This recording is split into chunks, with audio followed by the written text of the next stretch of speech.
Bismillahirrahmanirrahim. Assalamualaikum warahmatullahi taala wabarakatuh. Apa khabar teman-teman semua? Saya mendoakan agar saudara semua bahagia. Saudara Hafni Ikhwan, Eden Awang Tasha. Terima kasih kerana menghadap.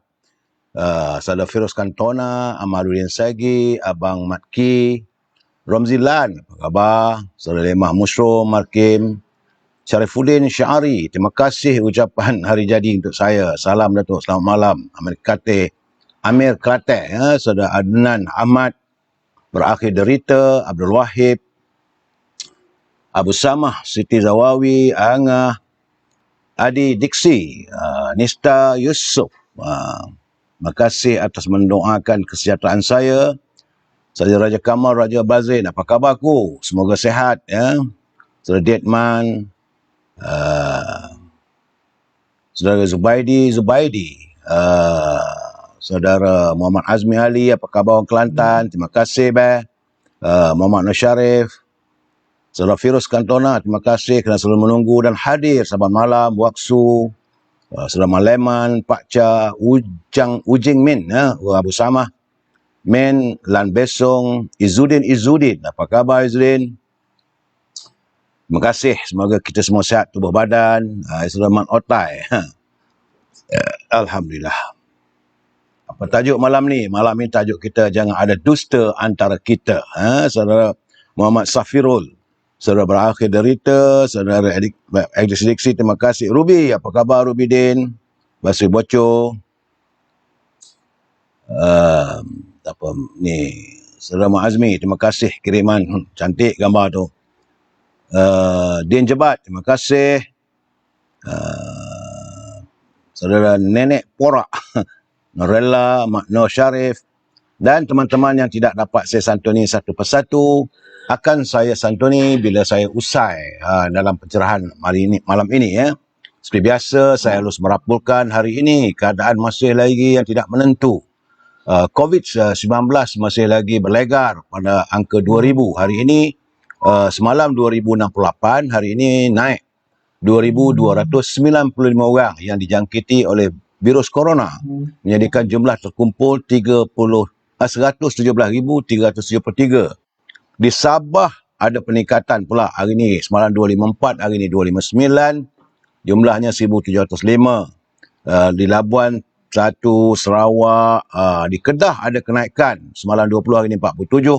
Di Penang juga, saudara Sarjan, semalam 226, hari ini 288. Di Perak, Alhamdulillah berkurangan.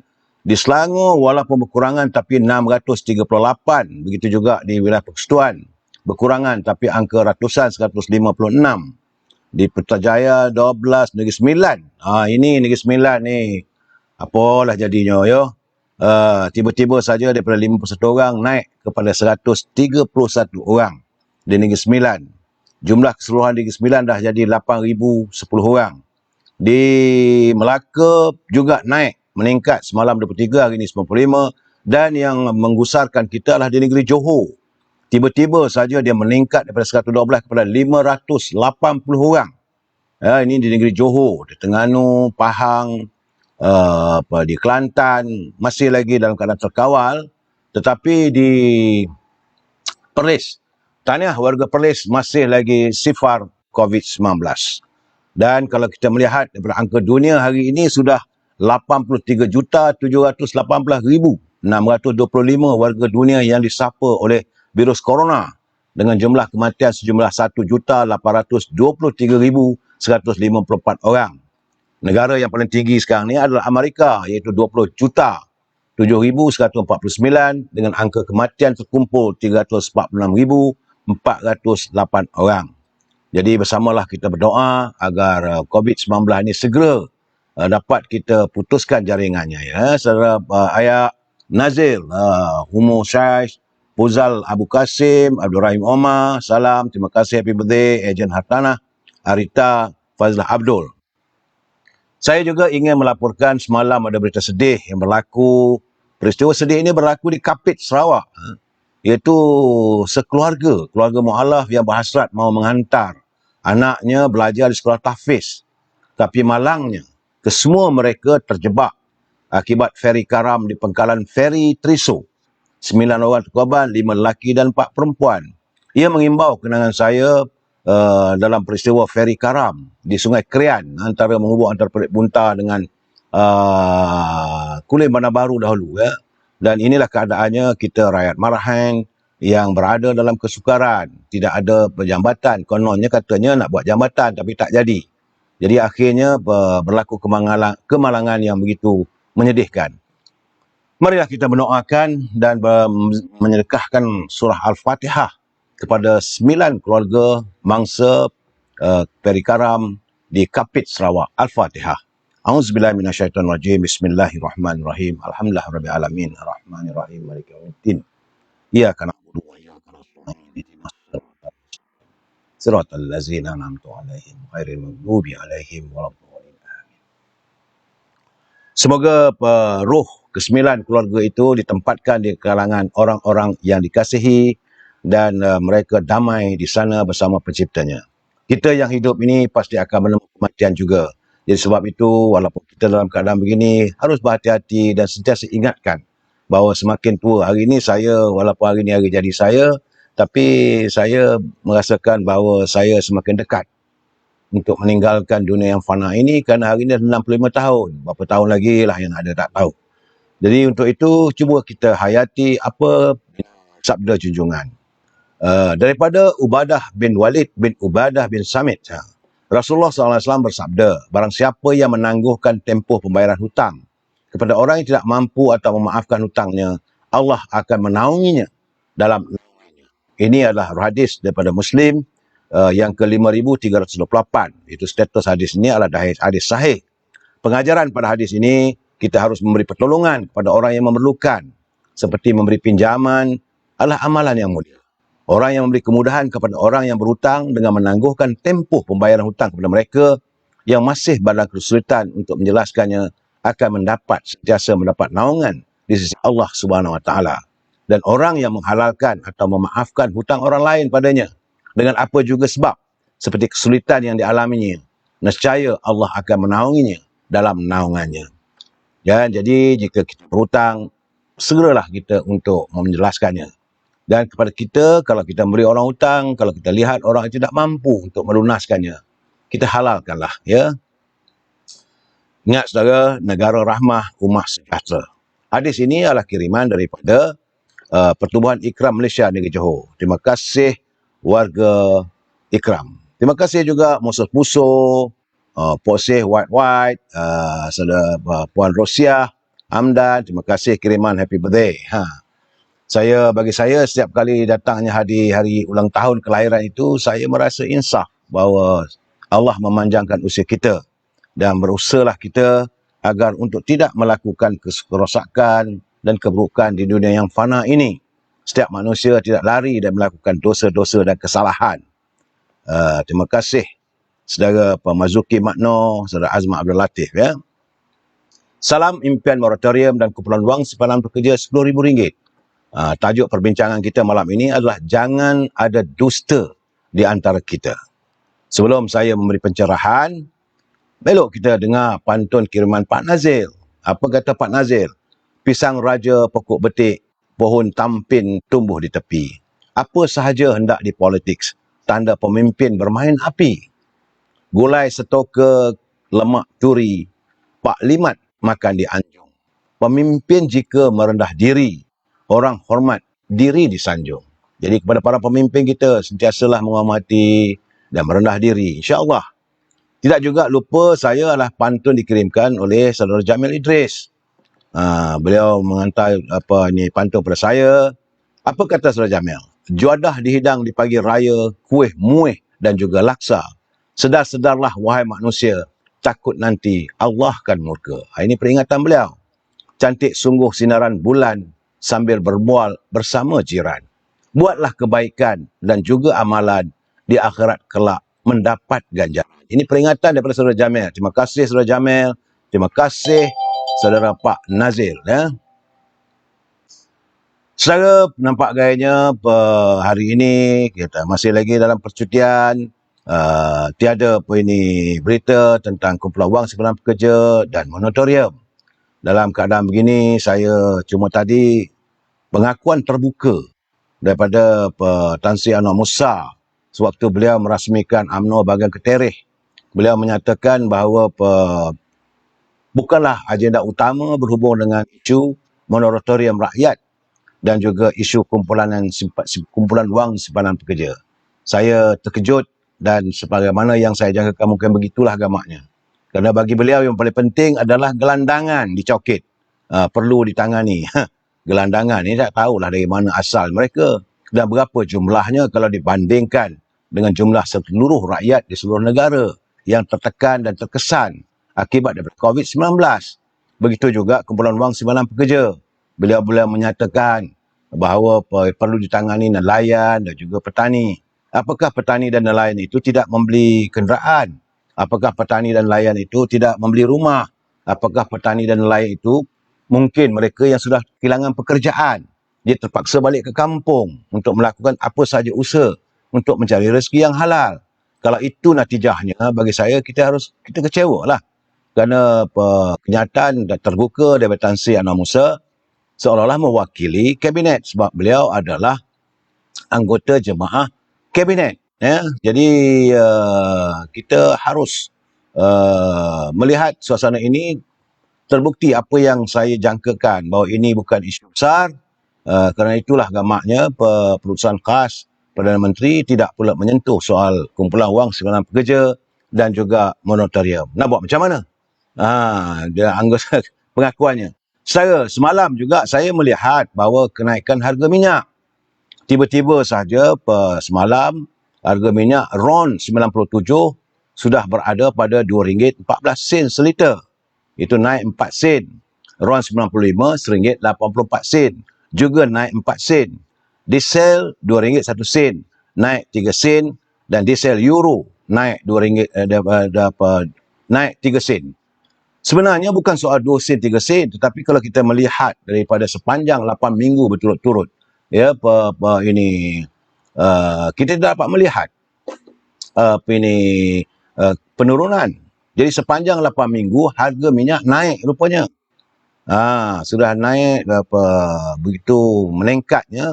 Dia total atau jumlah kenaikannya selama 95 dan 97 adalah 23 sen.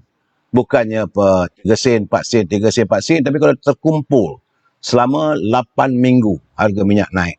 Kalau harga minyak naik, kos pengangkutan juga meningkat. Kos pengangkutan meningkat, tentulah harga barangan di pasaran juga turut meningkat. Ini yang menjadikan kehidupan semakin tertekan. Sebab itu jugalah maka harga barang-barangan keperluan di pasaran juga meningkat. Jadi saya pun tak tahu nak kata apalah. Kerana kalau mengikut laporan dunia, harga minyak turun. Kita negara pengeluar minyak. Kita pula mengalami kenaikan harga minyak. Jadi saya tidak mahu menjadikan ini isu politik dan sebagainya. Tapi sekadar pencerahan saudara, bahawa bila berlaku kenaikan harga minyak, apakah tandanya? Apakah tandanya bahawa negara kita ini berada dalam kedudukan keuangan ekonomi yang mampan? Ya, jadi saudara kita merasakan perlu untuk lebih berhati-hati dan berjimat cermat. Kerana itu adanya e-commerce. Saya menanti teman-teman kalau yang mana nak menghantar kiriman dan sebagainya, ya, jangan lupa bagi saya kalau nak cari buah-buahan berkualiti, hubungi Syauqi 012 berapa tadi? 357-5703, iaitu Kizinis Fruits, buah-buah yang segar. Ataupun boleh menghubungi Siti Farehah 017 dan yang mana Siti Farehah 017-711-4300. Ataupun kalau saudara mahu mengiklankan produk barangan saudara, hubungi Azhar. Hubungi Azhar pada 017-711-4300 dan 017-330-41241. Itu nombor telefon Azhar. Jangan lupa lah kalau menghubungi beliau untuk memesan buku Rahsia Terpendam, Diary dari Penjara, Dan paling penting sekali, rendang tuk. Serta kuih bahulu berdal. Kuih bahulu berdal ini adalah kuih orang Perak dan juga pelbagai kerepek. Saya dah tinggal berapa lah, sikit lagi tinggal kerepek saya ni. Sedap. Kerana saya suka makan, saya rasa mungkin saudara juga kalau merasai nikmatnya kerepek-kerepek yang dihasilkan oleh ibu saudara Azhar. Dalam kesempatan ini saya juga ingin mewawarkan juga tentang Panglima Wantan Mi, iaitu Western Corner di lot 478 Jalan Laksmana 4, Kampung Laksmana, Batu Cave, Selangor. Kalau saudara nak makan yang tinggal di kawasan Kampung Laksmana, area Batu Cave, bolehlah bertandang. Wantan Mi dan Western. Ya. Baik saudara, usai pantun, usai harga minyak, saya melihat bahawa keadaan negara begitu tenang lah.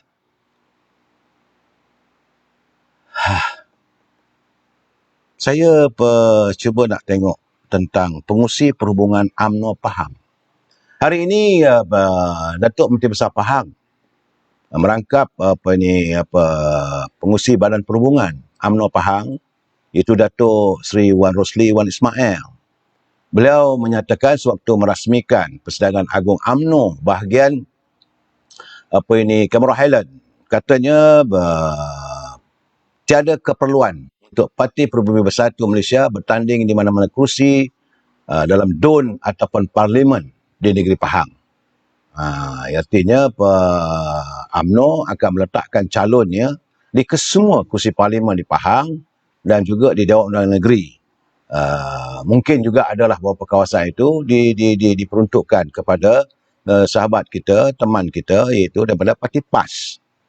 Dan siang tadi juga tiga-tiga sayap UMNO bahagian Paguh, begitu juga dengan UMNO bahagian sendiri, iaitu Pemuda, Puteri, Wanita dan bahagian Paguh.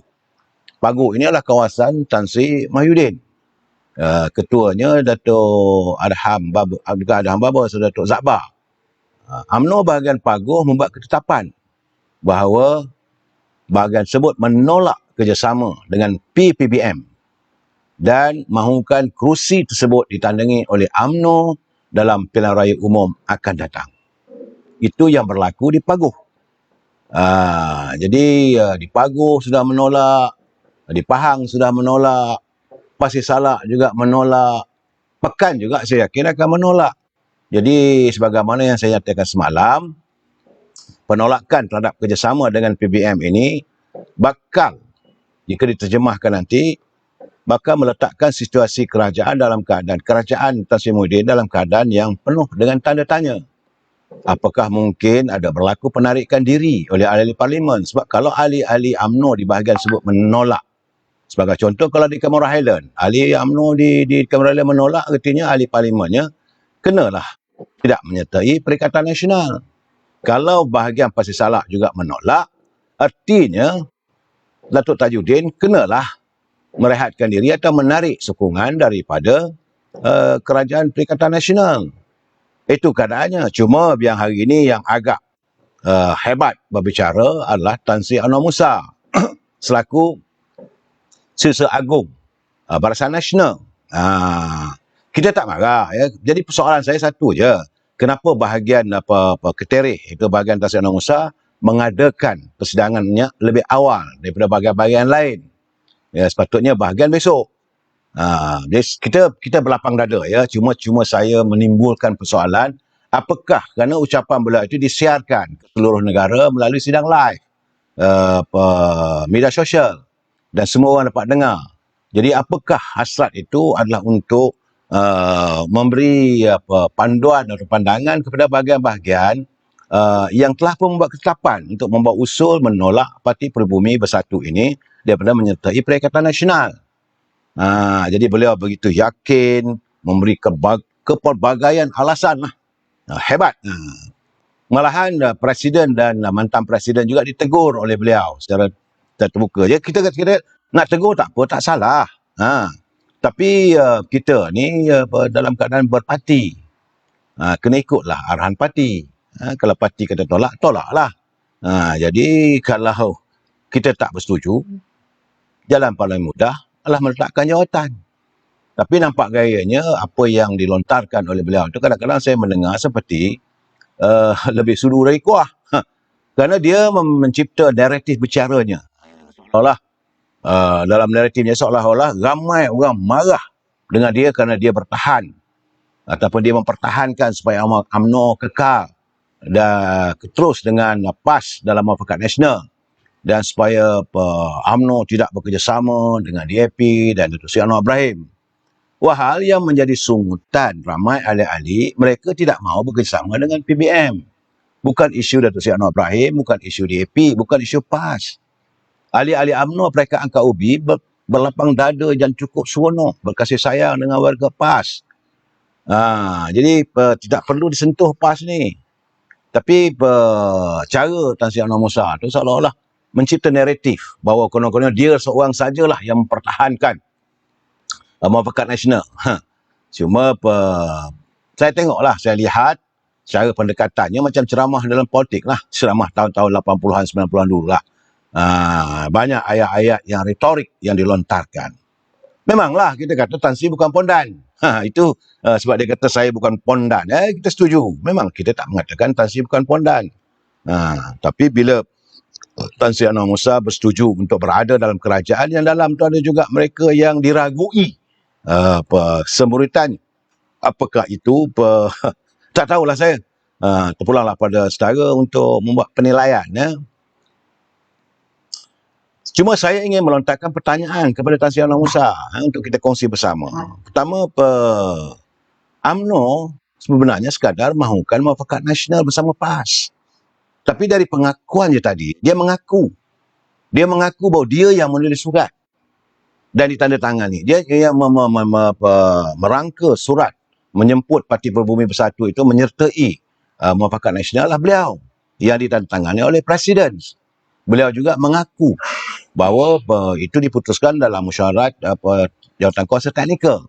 Dalam mesyuarat jawatankuasa teknikal, ia dianggotai berkali-kali saya katakan oleh Timbalan Presiden UMNO, Datuk Mak Hassan, Timbalan Presiden PAS, Datuk Ibrahim, Datuk Tuan Ibrahim, bersama-sama juga dengan tiga-tiga naib Presiden Parti PAS dan UMNO, serta beliau sebagai Setiausaha Agung, Setiausaha pada Muafakat Nasional bersama dengan Taqiyuddin.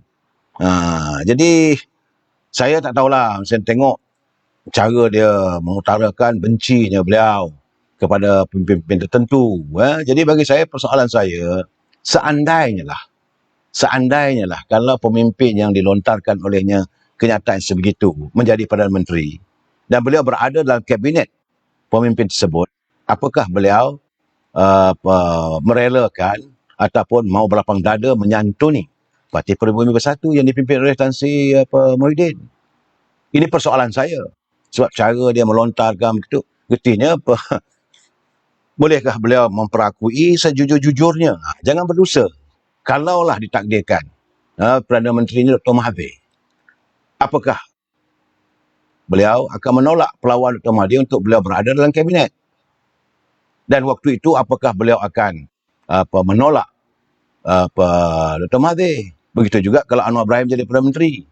Apakah beliau akan menolak kalau beliau dilantik sebagai menyertai jemaah menteri? Sebab itu saya kata kadang-kadang saya kata dalam politik ni, kita jangan benci teramat sangat. Jangan sayang teramat sangat. Benci jangan berlebihan. Sayang pun jangan berlebihan. Sebab ada kalanya kita akan sayang pada orang yang kita benci. Ada kalanya kita akan sayang pada orang yang kita benci. Segala-galanya adalah sederhana lah. Jadi bagi saya Tan Sri Anwar Musa kena ingat bahawa bagaimana ucapan beliau sewaktu berada di luar kerajaan. Ucapannya di Tanjung Karang. Bolehkah dia mengabui dan menipu warga UMNO Tanjung Karang dan juga warga PAS di Tanjung Karang? Ucapan-ucapannya waktu itu tentulah menghalakan pelbagai bentuk retorik. Jadi ini ada survey pula ni, wajahkah Tan Sri Anwar Musa kekal berada dalam UMNO? Kekal tak kekal? Saya tak mau melayan benda-benda begitu. Sebab bagi saya beliau sebagai pemimpin UMNO perlu disantuni lah. Jadi kalau beliau melakukan kesilapan, biarlah jawatankuasa disiplin. UMNO bukannya parti mengikut daripada survey, kita tolak. Tak boleh begitu. Selagi beliau tidak melakukan kesalahan yang bertentangan dengan disiplin parti, beliau boleh berada dalam parti. Cuma terpulanglah pada Presiden. Sama ada nak menggantikan beliau dengan orang lain sebagai struktur Barisan Nasional. Itu terpulang. Saya tidak mahu. Saya berlapang dada. Sentiasa saya berlapang dada dengan setiap pemimpin. Sebab pemimpin datang dan pergi. Jadi persoalannya waktu di Tanjung Piai masih tengah-ngiang lagi ucapan Datuk Tan Sri Anwar Musa, kerana waktu itu UMNO menyokong Barisan Nasional punya calon iaitu Datuk Wijek Singh. Bagaimana ucapan beliau waktu itu, dan ketika itu Parti Perubumi Bersatu berada dalam kerajaan Pakatan Harapan. Pakatan Harapan mengemukakan calon mereka. Dan waktu itu apa ucapan Tan Sri Anwar Musa? Jadi kadang-kadang saya kata, kalau kita dah lanyak semacam-macam, lepas itu dia nak tarik balik, nak tunjuk kesetiaan, benda ni yang saya rasakan adalah satu yang tak menentu. Just soal-soal sekarang ni kadang-kadang kita nak tanya juga, waktu sepanjang beliau berada sebagai Sesat Agung Barisan Nasional, apakah beliau memperkukuhkan UMNO? Dan hari ini beliau menjadi Sesat Agung Barisan Nasional. Sejauh mana Barisan Nasional itu dimantapkan perjuangannya? Sejauh mana pengaruh Barisan Nasional dilebarkan sayapnya? Tapi apa yang rakyat lihat, saban hari beliau melontarkan lontaran kata-kata yang tidak lain tak bukan membela parti yang pernah dimusuhinya. Perlu kena ingat bahawa bukan saya benci, tidak, tapi sejarah jangan lupa. Sejarah jangan lupa. UMNO ini, sebab Tan Sri Anwar Musa mengatakan UMNO ini kalah dan pilihan raya, tak boleh kita bersorak. Kerana waktu itu kita berhadapan dengan Parti Perubumi Bersatu. Pimpinan Tun Dr. Mahathir bersama dengan Tan Sri Muhyiddin. Dan mereka bertanding di bawah Parti Keadilan. Dan kita berhadapan sebegitu besar gerombolan mereka. Dan UMNO Barisan Nasional juga bertanding. Memang waktu itu banyak cerita-cerita dan isu-isu yang meliputi tentang beberapa pimpinan UMNO. Pimpinan Barisan Nasional khususnya. Dan rakyat akhirnya terpesona dengan acuan politik yang dimainkan oleh PBN, Keadilan, DAP, PAN dan sebagainya. Bila Tan Sri Anwar Musa mengatakan bahawa beliau mahu berhasrat untuk menyantuni Melayu ni mesti bersatu, saya bersetuju. Tapi mesti tidak boleh terpilih-pilih. Kalau benar-benar bersatu, nakkan Melayu ni bersatu, gamitlah daripada parti PAN. Sebab PAN itu terdiri daripada keseluruhan 100%. Ahli Parti Amanah Negara ini yang dipimpin oleh Saudara Mat Sabu adalah daripada warga bangsa Melayu beragama Islam. Jadi jangan kita ada double standard. Jadi kerana kita nak memujikan satu, maka kita memisahkan orang lain. Jadi itu kena cakap tak sepemikir nanti. Jadi saya ingin bertanya Tan Sri Anwar Musa, bukan warga UMNO benci sangat-sangat pada Parti Bersatu, tetapi kepedihan yang dialami, yang dirasai oleh warga UMNO tentang macam mana dengan persoalan Fakiah di Sabak Bernam. Bagaimana saudara mahu supaya warga UMNO di Sabak Bernam itu menerima kehadiran Parti Perubumi Bersatu? Bagaimana dengan warga UMNO di kawasan Masjid Tanah di Melaka? Bolehkah mereka memaafkan? Sebab mereka berusaha berbagai cara untuk memenangkan mantan Ketua Puteri UMNO, MRT, yang bertanding atas tiket UMNO, tapi bila dah menang, menyertai PBBM. Begitu juga dengan kedudukan di Jeli, Kelantan, negeri Tan Sri Anwar Musa sendiri. Apa perasaan Tan Sri? Apa yang Tan Sri tidak membicarakan waktu Datuk Mustafa Muhammad daripada Jeli mengumumkan keluar daripada UMNO dan menyertai PBM?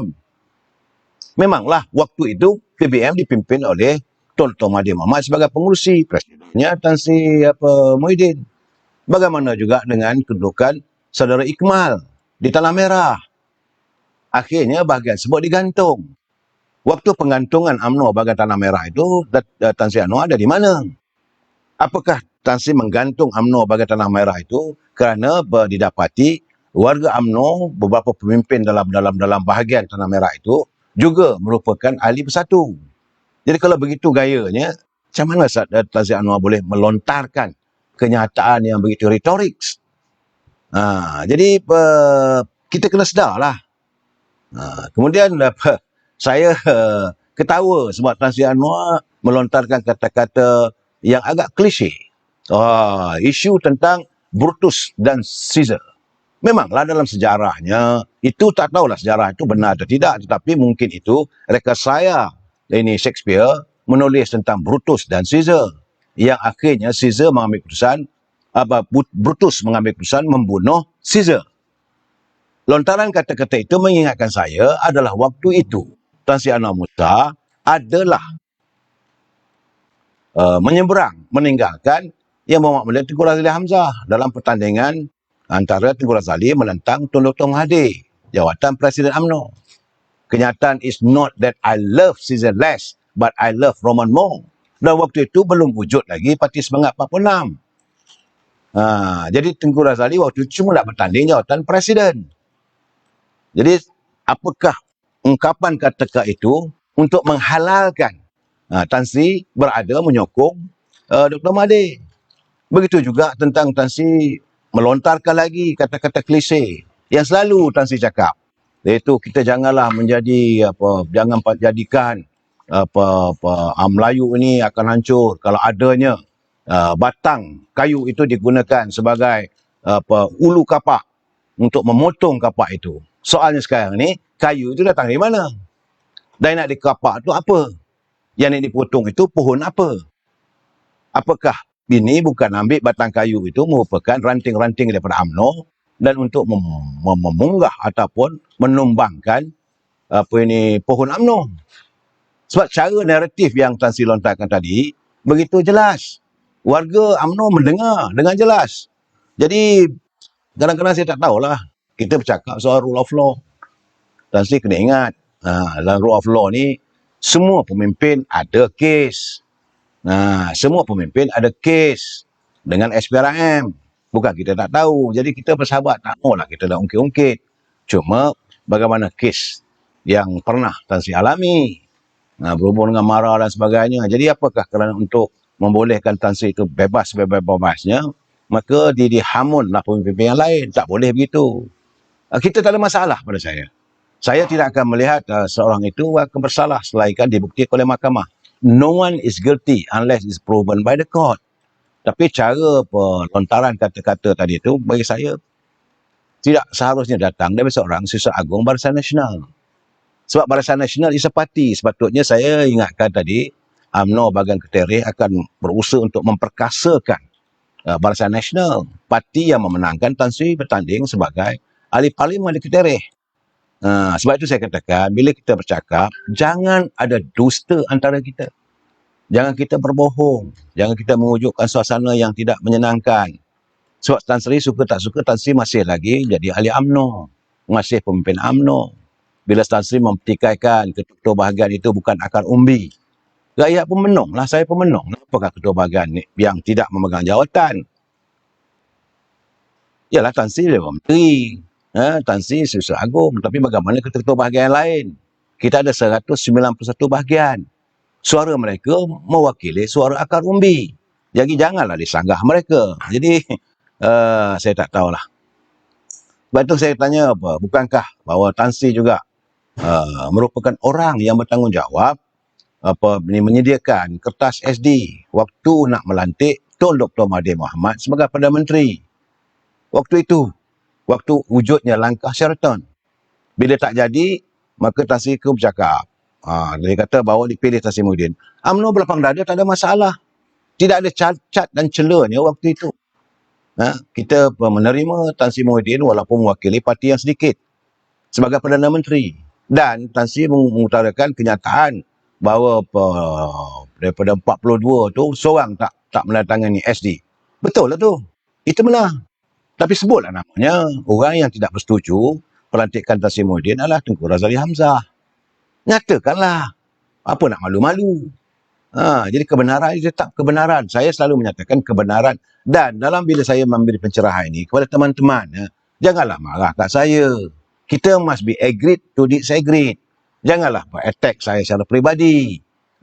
Saya terima macam-macam lah, hantar kiriman sebagainya.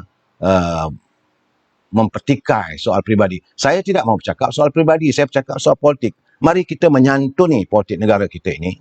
Matlamat lain tidak. Saya memberi pencerahan supaya rakyat faham keadaan. Agar mereka tidak dibohongi. Berapa lama rakyat perlu dibohongi. Ha? Jadi dalam keadaan begini, saya terima juga satu persoalan yang dihantar oleh saudara Khalid Bakar. Dia bertanya pada saya, dia kata, Assalamualaikum. Ahli-ahli UMNO ramai, namun perlembagaan parti sendiri ramai juga tidak membaca dan mengetahuinya. Ini benar. Bila dia minta pada ketua-ketua cawangan atau bahagian, macam-macam alasan diberikan. Jadi ini musim UMNO bersidang ni, sepatutnya ketua-ketua bahagian kena menyediakan perlembagaan parti kita. Sebab itu saya tanya Tan Sri, waktu Tan Sri jadi Setiausaha Agung tu, apakah kesemua 3.7 juta daripada 23 cawangan UMNO di seluruh negara ini mendapat bekalan buku perlembagaan parti kita. Supaya ahli-ahli faham ke arah mana perjuangan parti kita. Jadi bukan hanya sekadar mendaftar mereka untuk jadi ahli, lepas itu senyap. Cawangan-cawangan diam. Ketua-ketua cawangan, diam. Ketua-ketua bahagian pun bisu seribu bahasa. Warga UMNO perlu guidance. Warga UMNO perlu disantuni. Mereka bersetuju untuk menyertai UMNO. Dengan semangat berkobar-kobar. Mereka mau turut sama berjuang. Bukan untuk mencari kepentingan untuk menjadi ketua bahagian dan sebagainya. Jadi kalau mereka mempunyai latar belakang pendidikan yang baik, kalau mereka mempunyai kenalan yang ramai, janganlah diragui kehadiran mereka itu untuk mencabar kedudukan saudara sebagai ketua bahagian. Saya ingin menjawab kepada apa yang disarankan oleh saudara Khalid Bakar. Benar bahawa ramai ahli-ahli UMNO ini tidak berkesempatan. Sepatutnya setiap ahli UMNO yang mendaftar sebagai ahli UMNO perlu mendapat buku perlembagaan. Kalaulah buku itu perlu dibeli, nyatakan. Ini kena bayar RM5. Untuk apa? Untuk buku perlembagaan. Supaya bila dia dapat menjadi ahli UMNO, diterima sebagai ahli UMNO, dia dapat mengetahui, oh ini hala tuju UMNO. Jadi kebanyakannya akhirnya, kebanyakan ahli-ahli UMNO juga tidak mengetahui hala cara dan dasar perjuangan parti. Kerana ketiadaan dibekalkan buku perlembagaan sebagaimana saudara Khalid Bakar. Jadi mereka dapat tahu perlembagaan itu. Di mana silap. Kalau silap, kalau ada pemimpin yang bercanggah dengan perjuangan parti, mereka boleh membuat aduan. Ya, kita perlu ada check and balance dalam parti kita. Jadi, kalaulah mereka pula mempersoalkan, bukan tindakan mereka itu tidak beradab. Saudara Khalid Bakar, saya bersetuju dengan pandangan saudara, pemimpin perlu ditegur. Saya sendiri menegur. Apakah kerana saya menegur ini, saya dianggap sebagai tidak beradab? Apakah kerana saya mengutarakan persoalan ini, maka saya dianggap menentang parti? Kita mengamalkan demokrasi. Kita bebas bersuara. Warga UMNO dididik untuk menjadi ahli parti yang sentiasa segar pemikirannya. Tidak lain tidak bukan adalah untuk melihat parti kita terus dominan. Tapi masalahnya bila ahli-ahli parti ini disogok. Sebagiannya disogok hanya kerana untuk jawatan orang-orang tertentu. Ini yang rosaknya. Dan akhirnya mereka berjauh hati keluar meninggalkan parti atau duduk di luar gelanggang.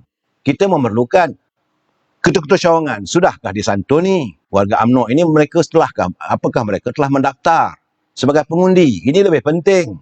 Benar, Tan Sri Anwar Musa kata tadi, di Keterih tadi tu, dia kata lebih kurang 60,000. Beliau cuma dapat 23,000. Sedangkan ahli UMNO lebih kurang ada dalam 23,000 katanya. 12,000 lagi tu bukan datang daripada warga UMNO yang menjadi ahli. Benar. Jadi semata-mata apabila kalau kita mengadakan gerakan untuk menambah jumlah pengundi, khususnya daripada warga bangsa kita, maka tentulah dominan kuasa ini berada pada kita. Ini saya beri pencerahan ini, musim persidangan Agung UMNO bahagian-bahagian ini, perwakilan kena menyuarakan. Pertama, persoalan, apakah kita sudah mendaftar keahlian kita? Itu sebagai pengundi. Dan kedua, apakah setiap ahli-ahli UMNO ada memiliki buku perlembagaan parti?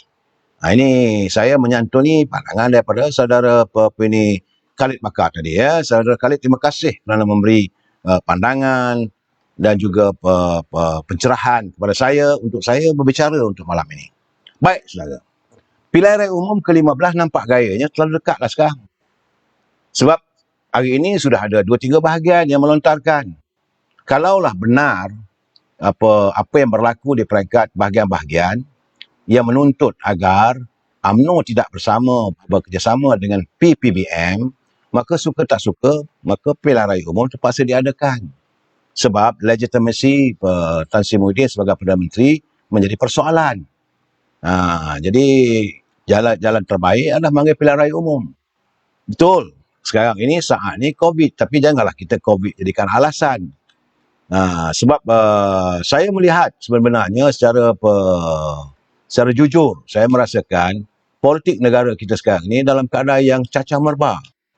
Lain tidak bukan apabila wujudnya pelbagai kerenah mereka yang berada dalam kepimpinan parti masing-masing.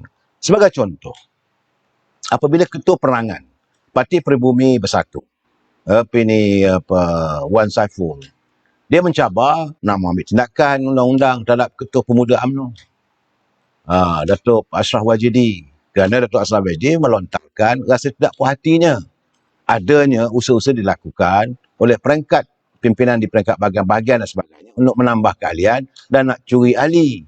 Jadi berlakulah polemik politik antara Parti Pribumi Bersatu dengan UMNO. Dalam keadaan begitu, bagaimana nak disantuni? Bagaimana nak dirapatkan hubungan itu? Soal keahlian UMNO, keahlian PAS tidak berlaku. UMNO tidak mengambil warga PAS untuk menyertai parti UMNO. PAS juga tidak menggamit ahli UMNO untuk menyertai parti PAS. Tapi kenapa Parti Pribumi Bersatu pula adanya usaha untuk menambah keahlian? Ini ternyata jelas apa yang berlaku di Bagan Raub. Di Raub, ahli PAS pun mereka nak saup. Jadi di beberapa bahagian, jadi timbullah cerita siapa yang di peringkat cawangan-cawangan boleh dapat sejumlah wang. Sejauh mana benar atau tidak saya tak tahu. Tapi Wan Saiful dia marah. Kalau marah itu benar ke?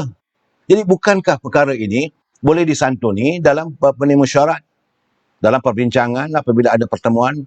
Kenapa tidak diadakan pertemuan antara parti-parti, pemimpin parti-parti yang berada dalam Muafakat Nasional? Bukankah PBM telah diterima sebagai ahli kerabat Muafakat Nasional? Walaupun ahli-ahli UMNO peringkat akar umbi tidak menerima. Perlu diingat bahawa Tan Sri juga mempunyai saham yang besar dalam memastikan PBM ini menyertai Muafakat Nasional. Sepatutnya kalau nak buat satu keputusan yang besar yang berhubung dengan parti, ini perlu dibawa dalam Perhimpunan Agung UMNO peringkat cawangan-cawangan. Kenapa tidak diadakan mesyuarat khas AGM? Kenapa tak diadakan mesyuarat khas peringkat seluruh negara? Dipanggil balik perwakilan-perwakilan daripada setiap bahagian membincangkan nak terima ke tak terima. Ini keputusan besar. Dan ini tidak berlaku waktu Tan Sri Anwar Musa menjadi Siswa Agung. Dan begitu juga Datuk Ahmad Maslan sebagai Siswa Agung. Benda ini tidak disantuni. Jadi warga UMNO berkecil hati. Warga UMNO marah. Kerana bila dah ada penyatuan ini, tiba-tiba berlaku pula tunding-menunding jari. Apa yang dikatakan oleh Ketua Armada. Tentulah menyakiti hati, menyinggung perasaan warga UMNO. Bila dia mengatakan orang UMNO ni kena terima kasih lah. Tanpa PBM ini, orang UMNO tidak akan jadi menteri. Perlu diingat, pimpinan UMNO tak bercakap pun soal nak jadi Perdana Menteri. Waktu Tun Dr. Mahathir tidak mahu menjadi Perdana Menteri, dan apabila dipersetujui Tan Sri Muhyiddin jadi Perdana Menteri, UMNO berlapang dada. Terima, tak ada masalah. Jadi kenapa diwujudkan perkataan mesti terima kasih pada UMNO? Kalau begitu, bila saudara melontarkan kenyataan begitu, tentulah akan dijawab oleh UMNO. Saudara parti yang sedikit pun kami sokong, kalau kami tak sokong macam mana? Jadi seolah-olah anda mencabar. Bila berlaku cabar-mencabar, maka tidak adalah harmonis. Ini tidak berlaku hubungan antara UMNO dengan PAS. Walaupun ada beberapa isu dilontarkan oleh Siswa Agung PAS. Dia kata bahawa UMNO tidak bolehlah nak memaksa PAS. Sama ada nak kekal atau tidak kekal. Sama ada PAS nak memilih siapa. Sama ada PAS nak menyertai Perikatan Nasional atau tidak. Itu pun kerana sudah ada semacam satu persahabatan yang sudah baik. Ini tidaklah menimbulkan kemarahan yang besar. Cuma ahli-ahli UMNO setengahnya mengatakan Tan Sri Datuk Tajuddin ini, Datuk Taqiyuddin sombong. Jadi tidak menggambarkan ini adalah bicara daripada kepimpinan Parti PAS. Tetapi apa berlaku apabila Wan Saiful mencabar pula Ketua Pemuda? Jadi, apakah Wan Saiful tidak tahu beliau pernah berada dalam UMNO? Perangai orang UMNO ni pelik sikit, bila ketuanya dicabar, mereka akan bangun. Pemuda akan bangun menentang. Pemuda akan bangun untuk membela ketua mereka. Jadi bila mereka bangun membela itu, maka tak bolehlah nak dihalang ombak tsunami yang meminta, yang menerpa supaya UMNO memutuskan hubungan dengan Parti Perubatan Bersatu. Kenapa itu caranya anda melayani? Apakah anda sudah merasakan sudah sampai masanya UMNO dan Parti Perubatan Bersatu ini memutuskan hubungannya? Ini keadaan. Kalau anda seorang pemimpin yang bijak, perkara ini tidak berlaku. Anda tidak akan melontarkan kata-kata yang boleh menyinggung hati sahabat. Sahabat perlu dilayan secara sahabat. Musuh perlu dilayan secara musuh. Setakat hari ini, memang betul daripada awal waktu PBM diwujudkan, Parti UMNO bermusuh dengan PBM. Tapi bila pimpinan memutuskan, okey, terimalah PBM menyertai Muafakat Nasional. Walaupun hati bengkak, walaupun tak dapat menerima, tapi masih boleh dibendung. Kalau warga Parti Perubatan Bersatu ini tidak melontarkan kata-kata yang menyinggung. Jadi bila menyinggung itu, api yang berada dalam sekam itu dijurus dengan minyak. Maka menyalalah api itu. Saya akan menyalahkan pimpinan-pimpinan armada. Bila berlaku akhirnya hubungan antara Parti Perubatan Bersatu ini berpisah dengan UMNO. Dan sebagaimana saya katakan, apakah anda memang berniat begitu untuk memutuskan hubungan antara UMNO dengan PAS? Sebab tentulah bila ini berlaku, PAS sudah pun menyertai Perikatan Nasional. Kita dapat membayangkan bahawa semangat setia kawan, tentulah mereka akan membela parti yang mereka sertai. Kita pun tak tahu apakah kedudukan PAS menyertai Perikatan Nasional itu benar-benar menyertai sebagai ahli parti Perikatan Nasional.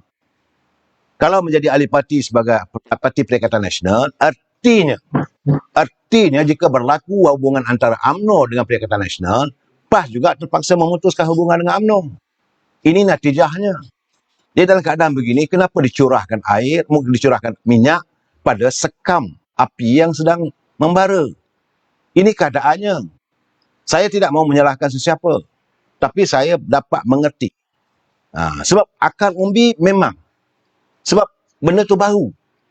Sebab itu, ahli UMNO tidak pun pernah menyuarakan bahawa kita buat baik dengan Parti Mat Sabu, nak menjaga persahabatan. Sebab kita tahu hubungan antara PAS dengan Parti Amanah ini, lukanya ada. Darahnya masih berdarah lagi. Begitu juga antara UMNO dengan PBM. Dalam keadaan begini, perlu disantuni dengan bijak. Sebagai orang politik, kita perlu bijak menyantuni. Bukan hanya sekadar melontarkan kata-kata yang penuh dengan retorika. Penuh dengan klise. Ini realiti hari ini.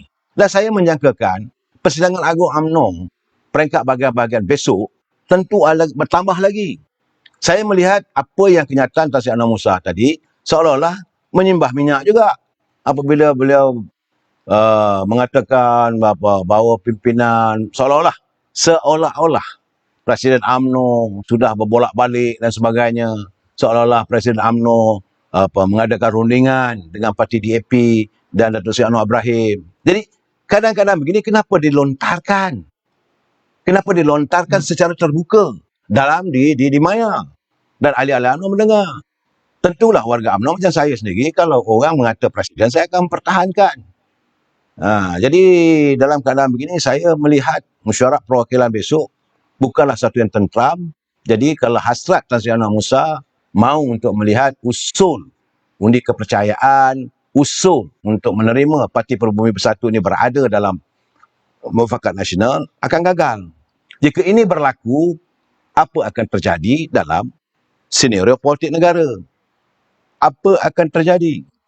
Macam saya nyatakan semalam, kalaulah UMNO bahagian di Kota Tinggi memutuskan, sebab di Johor Tan Sri Khalid Nordin pun telah menyatakan secara terbuka bahawa perlu dikaji dan sebagainya, dan beliau hanya khusus untuk memperkasakan Muafakat Nasional. Tidak ada lagi parti lain.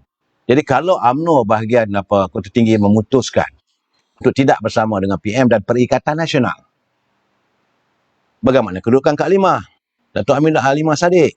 Suka tak suka dia kena ikut kehendak parti. Ini dasar kita berparti. Kalau kita rasa tak setuju, kita dah bawa, kita dah lontar pandangan kita, maka jalan terbaik kita adalah kita keluar daripada parti. Ini yang saya katakan tadi, jangan kita melontarkan kata-kata yang sekadar untuk sedap mulut. Tak boleh. Ini dan orang Melayu ni memanglah dia menuturkan satu benda dengan cara dengan berkias. Tetapi bila ada cabaran, bagaimana di saat-saat UMNO mengadakan persidangan, Wan Saiful melontarkan kenyataan yang benar-benar mengiris hati pergerakan pemuda. Saya tidak yakin pemuda tidak akan menyahut. Sebab ketua pemudanya dah kata, okey, kalau nak bawa kita ke mahkamah, silakan. Kita akan bertemu di mahkamah. Ini suaranya ada cabar-mencabar. Bila berlaku cabaran begini, takkan pemuda UMNO dayus. Pemuda UMNO pasti akan bangun untuk menerima menyahut cabaran. Ini gambarannya. Jadi Saudara Hamzah Kamal, semuanya gila kuasa. Rakyat yang dimangsa banyak api dalam sekam. Betul Saudara Hamzah Kamal. Ini kerana segala-galanya seolah-olah. Yang saya hairan, yang saya sedihkan, dalam saat-saat negara sukar. Negara menghadapi kesukaran. Kenapa dikecohkan suasana politik? Apakah tidak ada damai? Apakah tidak ada damai untuk kita pula dah. Ini apa hal ni? Allah selamatkan Okay, kamu. thank you. Okay. Selamatkan Ada pula ini live untuk saya. Terima kasih. Thank you everybody. Keluarga saya menghadiahkan saya pulut kuning. Untuk apa? Datuk sabar nanti darah naik. Tak, saudara Izam. Saya bercakap pelan-pelan hari ni. Ini saya dapat pulut kuning. Sempena hari jadi saya. Keluarga, tentulah keluarga kasih. Keluarga pada saya tinggi nilainya. Syuami, di mana ada PN tanpa BN, kita wujudkan bebas. Ini saya tak dapat nak minta potong sekejap. Okey, saudara. Saya tak dapat untuk menjangkakan. Potong pulut. Mana rumah saya ni? Mana isteri saya ni? Rasailah pulut kuning. Berkat orang Perak ni dia kena pulut kuning. Come. Enterframe bukan enterframe. Okey, tak apa, it's okay. So, mana anak saya yang lain? Saudara, sambil-sambil kena makan pulut kuning, mendapat keberkatan Allah Subhanahu Wa Taala. Bagi saya, terima kasih. Okey. Selamat panjang umur. Doa saya panjang umur. Umur dah 65 Alright, tahun. Baba, kejap Baba, Apa kejap. dia? Adalah pula dah. Okey. Mengganggu betul lah mereka ni. Sempena hari kelahiran ayah saya, ayahanda saya yang tercinta. Jadi saya selaku admin kedua untuk page Amir Just Fans dan selaku juruteknik pada hari Jumaat dan Sabtu saja. Alright, saya ingin mengucapkan terima kasih kepada semua pelayar-pelayar yang sudi teman ayah saya dengar perbicaraan dia, sentiasa support dan sentiasa melayari lah. So thank you so much dan kita telah masuk ke season 2. Okay. Alright. Jadi terima kasih sangat-sangat kepada semua pelayar. Thank you. Teruskan menonton. Itu bicara anak bongsu saya jadi admin. Dia membantu saya. Kalau hari Jumaat Sabtu tu, kalau Ahad dia lah jadi admin. Saya bersyukur pada Allah SWT mendapat sebuah keluarga yang memahami perjuangan saya. Dan kadang-kadang mereka menegur saya. Dia kata, Papa janganlah cakap kuat-kuat, jangan kasar-kasar. Saya kata saya tak kasar. Tapi bagi saya, jika sesuatu menyentuh agama saya, bangsa saya, negara saya, tentulah saya akan bingkas bangun. Yang lain tak apalah. Tapi bila parti saya dipercacai, tentulah juga saya akan marah. Itu saja. Jadi dalam keadaan begini, Saudara Mak Syah, terima kasih. Saudara Syamsul Eden, Hamdan, Lambeso, ramai yang mengucapkan terima kasih. Jadi saya ucapkan terima kasih pada teman-teman semua yang mengiringi atas keprihatinan anda, mengiringi doa kepada saya. Ini saya jadikan sebagai bekalan untuk saya meladani jalan di landasan usia warga emas. Pada semua-semua saya mohon kemaafan jika saya berlaku kesilapan pada ahli pemimpin politik. Maklum sajalah kalau saya tertegur, terkata dan sebagainya, tentulah yang tersinggung. Saya mohon maaf. Niat saya tak ada lain dan tak bukan. Pertama sekali, saya ingin memberi pencerahan. Yang kedua, saya nak menyatakan kebenaran. Mungkin saudara tidak bersetuju. Sebab itu dari awal saya katakan, kita mesti bersetuju untuk tidak bersetuju. Dalam politik ini ada pelbagai kemungkinan. Dan dalam politik juga, kita kena ingat, there is no permanent friend and there is no permanent enemy. Saudara kena ingat itu. Tidak ada musuh yang berkekalan, tidak ada sahabat yang berkekalan. Cuma jangan kita putuskan ikatan silaturahim manusiawi, kemanusiaan kita. Saya ramai teman-teman saya, kawan teman-teman saya yang berada dalam parti keadilan, yang berada dalam parti Pribumi Bersatu, yang berada dalam PAS, ramai kawan-kawan saya. Dan saya santuni mereka, saya menghormati keputusan mereka untuk berada dalam parti tersebut. Malahan ada juga yang menyertai parti DAP, saya santuni mereka. Cuma apabila tersentuh parti saya, tentulah saya akan ambilkan semangat, menjadi kewajipan saya lah. Kalau saya biarkan benda berlaku, mana saya jadi ahli parti yang bacul. Saya tidak mahu benda-benda itu berlaku. Kita perlu menyantuni. Kita berdebatlah. Tapi jangan sampai ke peringkat personal. Jangan kita kata, oh ini orang ni kahwin 2, kahwin 3 orang ni tu. Jangan. Sebab tiap-tiap manusia yang dilahirkan ke dunia ini tidak lari daripada melakukan kesilapan. Sebab manusia selepas Nabi Muhammad SAW, manusia selain daripada Nabi Muhammad SAW, dalam pengetahuan saya, hanya baginda saja yang bersifat maksum. Yang lain penuh dengan kesalahan. Kita pun tak tahu sama ada akhir nanti kita masuk syurga ke, ataupun kita berada neraka. Kerana dalam keadaan sekarang ni pun, saya kena ingat, dalam keadaan sekarang hari ni pun, nak bertandang ke rumah Allah pun tak boleh. Apatah lagi untuk kita bertandang ke syurga Firdausi. Saya tak tahu. Jadi sebab itu, saya sentiasa mengingatkan teman-teman, bila kita berpolitik, bila kita berbicara soal politik, we must agree to disagree. Itu prinsipnya. Terima kasih ulang tahun ayah. Terima kasih atas semua kerja keras ayah yang telah mendidik dan membesarkanku. Sangat, ini kiriman daripada anak-anak saya. Ya, memanglah tersentuhlah hati saya ya bila anak-anak mengingati. Saya sebenarnya saya tak suka menyambut sambutan hari lahir kerana bila setiap kali saya menyambut hari lahir, bertambahlah setahun lagi usia saya. Sebab saya kalau boleh nak terus usia muda. Tapi hukum alam, kita tak boleh nak menolaknya. Jadi kepada saudara semua, ya, saya nak berpesan. Apa yang saya lihat hari ini sebagai pencerahan saya, bahawa saya melihat bahawa suka tak suka kita sudah menghampiri dengan musim pilihan raya umum. Suka tak suka akan berlaku. Macam mana saya katakan semalam, macam mana saya nyatakan, saya memberi pencerahan. Kerana ini yang akan berlaku apabila UMNO bahagian-bahagian memutuskan untuk tidak mahu bekerjasama. Siapa pula ni? Aku mungkin anak yang sempurna, tapi ayah adalah ayah yang lebih sempurna. Selamat ulang tahun ayah. Thank you very much. Jadi, saudara, anak-anak memotong kita punya steam untuk bercakap soal politik. Jadi, bagi saya mengatakan bahawa UMNO yang sedang bersidang. Besok saya menyangkakan mesti ramai, mesti banyak bahagian-bahagian akan meledak. Apa yang akan berlaku, kita serahkan pada Allah SWT. Dan kita harus berlapang dada, menerima dan menghayati setiap ucapan, setiap ungkapan, setiap usul. Apa yang berlaku itu mestilah ada sebabnya.